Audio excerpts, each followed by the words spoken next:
Yes, ses amis, bienvenue sur Vestiaire CFC pour une nouvelle vidéo ActuFoot plus l'avant-match Chelsea contre Aston Villa. Avant de commencer, s'il vous plaît, abonnez-vous, likez, partagez, ça donne beaucoup de force à la chaîne. Vous pouvez également me suivre sur les autres plateformes où je poste plus de contenu par rapport à Chelsea. Les liens sont en description. On y va. Depuis quelques années, Chelsea magasine beaucoup en Amérique du Sud. On peut penser notamment à des achats comme de André Santos Estevao qui vient du Brésil ou de Kendry Páez qui vient d'Équateur. Ce dernier était attendu du côté de Strasbourg cette année pour faire son année préparatoire avant d'intégrer l'effectif de Chelsea l'été prochain. Mais actuellement, son prêt ne se passe pas de la bonne façon. Voici plus de détails par rapport à Kendry Páez. Selon l'équipe et Foot Mercato, Kendry Páez n'arrive pas à se mettre au rythme des matchs de Ligue 1 et son hygiène de vie n'est pas optimale. L'attaquant de Strasbourg confirme les craintes suscitées à son arrivée. Kendry Páez pourrait ne pas terminer la saison à Strasbourg et pourrait revenir à Chelsea avant la fin de son prêt, ce qui serait vraiment un échec. Kendry Páez a joué 19 matchs, toutes compétitions confondues à Strasbourg, où il a marqué juste un but et n'a pas complété un seul match de 90 minutes, ce qui est vraiment en dessous des attentes.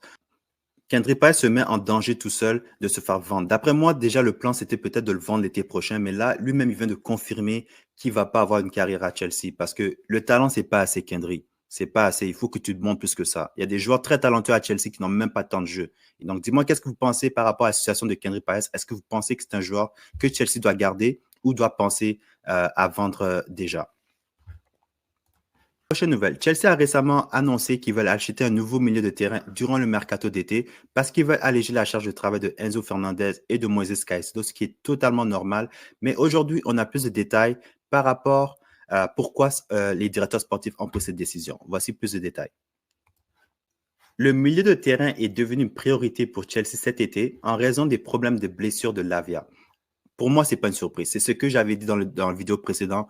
J'ai dit dès que Chelsea a commencé à dire qu'ils veulent un nouveau milieu de terrain, c'est à cause de Lavia qui n'est pas capable de rester malheureusement loin des blessures. Donc, c'est certain qu'à un moment donné, il faut que tu trouves une solution permanente parce que Lavia, il a prouvé, du moins, il n'a pas encore prouvé qu'il peut rester disponible et aider son équipe.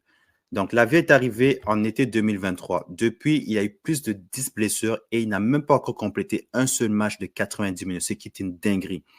Le talent est là, mais malheureusement, tu peux être talentueux comme tu veux, mais si tu n'es jamais disponible pour jouer les matchs, c'est certain que là, il va falloir trouver une solution alternative pour Romeo Lavia. J'espère vraiment qu'il va trouver un moyen d'enchaîner les matchs dans les prochaines semaines pour pouvoir prouver qu'au moins il a laissé les blessures derrière lui. Mais c'est très difficile de faire confiance à Lavia. Je suis vraiment déçu de voir ça, mais c'est comprenable d'un côté aussi. Donc, dites-moi qu'est-ce que vous pensez par rapport à cette situation. Est-ce que vous pensez que Lavia, on devrait le prêter, on devrait le vendre, ou bien quoi faire dans cette situation? Prochaine nouvelle. Chelsea prépare une offre monstre pour Julian Alvarez. Les Blues envisagent une offre d'environ 132 millions d'euros pour recruter l'attaquant de l'Atlético Madrid l'été prochain. Moi, honnêtement, ce que je peux dire, c'est que Alvarez ne va pas être un joueur de l'Atlético la prochaine saison. Ça, c'est ce que je peux assurer. Mais est-ce qu'il va venir à Chelsea? Moi, je le prends les bras ouverts. Hein. C'est sûr que lui, il arrive, c'est un numéro 9, c'est notre attaquant titulaire à chaque semaine. Même pas de question. Et il nous rend meilleur en plus. Mais comme je dis, ça, ce genre d'informations-là, on va attendre l'été prochain, voir. Je sais que Chelsea veulent se renforcer quand même du côté de l'attaque. J'espère qu'ils ont laissé passer Semenyo ou bien Morgan Rogers, c'est parce qu'ils veulent Alvarez. C'est la seule façon que je peux accepter ce qu'ils font actuellement. Mais sinon, comme je dis, on va attendre l'été prochain, on va voir qu'est-ce qui va se passer. Mais dites-moi dans les commentaires, qu'est-ce que vous pensez d'un transfert éventuel de Alvarez avec Chelsea? Est-ce que vous pensez que c'est un transfert qui nous rend meilleurs? Prochaine nouvelle. Chelsea va affronter Aston Villa lors de la 18e journée en Première Ligue. Donc, ça va être le choc entre le 3e et le 4e de Première Ligue. Chelsea a 7 points de retard sur Aston Villa actuellement. Donc, c'est un match très important que Chelsea doit gagner pour essayer au moins de combler l'écart entre Aston Villa et Chelsea. Donc, voici quelques informations par rapport au match.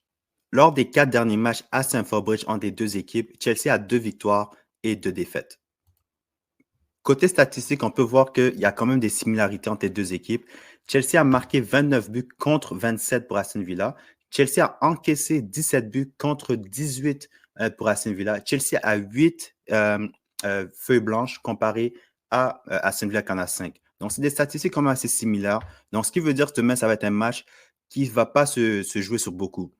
Enzo Maresca a confirmé que Cole Palmer est prêt à jouer le match au complet au besoin. Donc, c'est une bonne nouvelle pour Chelsea. Lui qui avait marqué justement l'année passée contre Aston Villa à Stamford Bridge. Donc, on espère un autre but de ta part, Cole Palmer.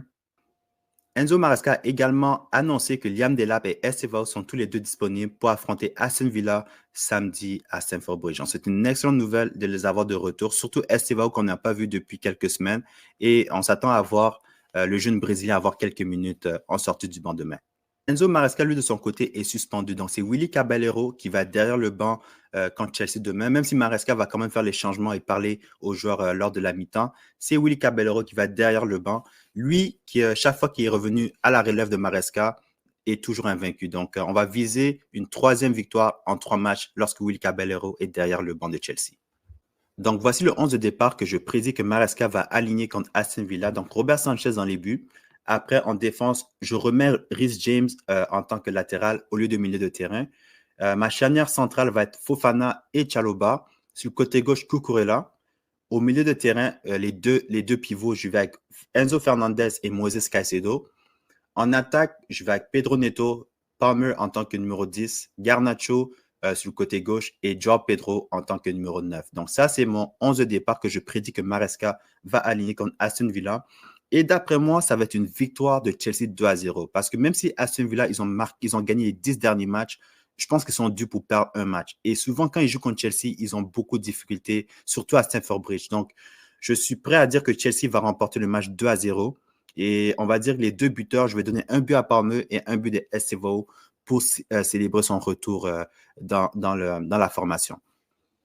Donc, ceci conclut l'actu autour de Chelsea. Donc, dis-moi dans les commentaires, qu'est-ce que vous pensez des nouvelles par rapport à Kenry Paez? Est-ce que vous pensez que Chelsea devrait le garder? Également, dis-moi dans les commentaires, c'est quoi votre score de prédiction et est-ce que vous ferez des changements dans l'aliment de départ que j'ai proposé? Abonnez-vous, likez, partagez et on se retrouve dans une prochaine vidéo. On y va.